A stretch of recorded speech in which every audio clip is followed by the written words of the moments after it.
All right, so in this lesson, I'm going to teach you how you can use task split.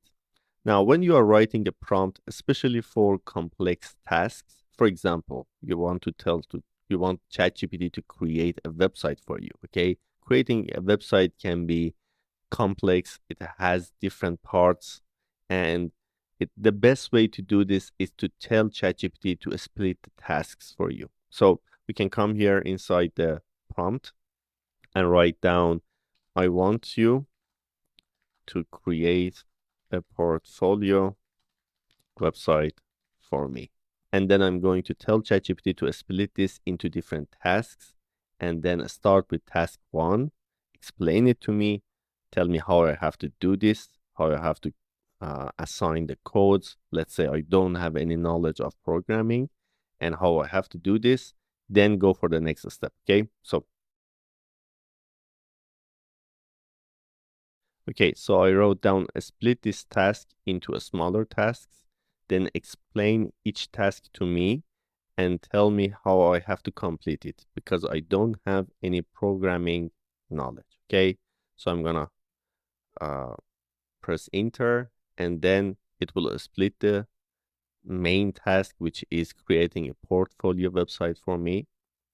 For example, here, step one is planning, step two is choosing a website builder. Okay, now I can change this. Okay, I can say let's make some changes in the main task. I want you to create a portfolio website for me using HTML and CSS. Okay, split this task into a smaller tasks, explain each task. So in order for ChatGPT to understand what do I mean by splitting into a smaller tasks, I can say, I can provide example, right? I can say, for example, build the header, then the first part of the body, then the footer, okay, then CSS codes and so on, okay?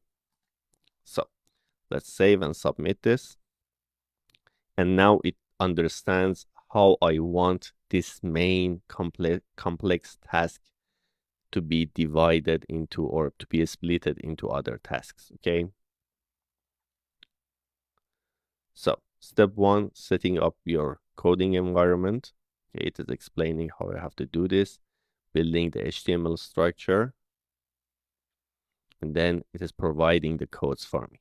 So by this simple prompt, I can just follow up what ChatGPT is telling me and create a website for me.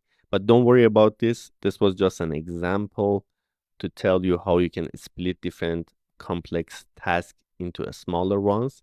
As we go forward, we have a complete section about using ChatGPT if you are not a programmer. Okay, if you have no knowledge of programming, how you can use ChatGPT for programming. Okay, this is one of the examples that later in that chapter we will talk more about it and go deeper into it. And more or less that would be all for now. On the next lesson, we will talk about the last element in our prompt formula, which is ABA. Okay, so that was all for this lesson. I will see you on the next part.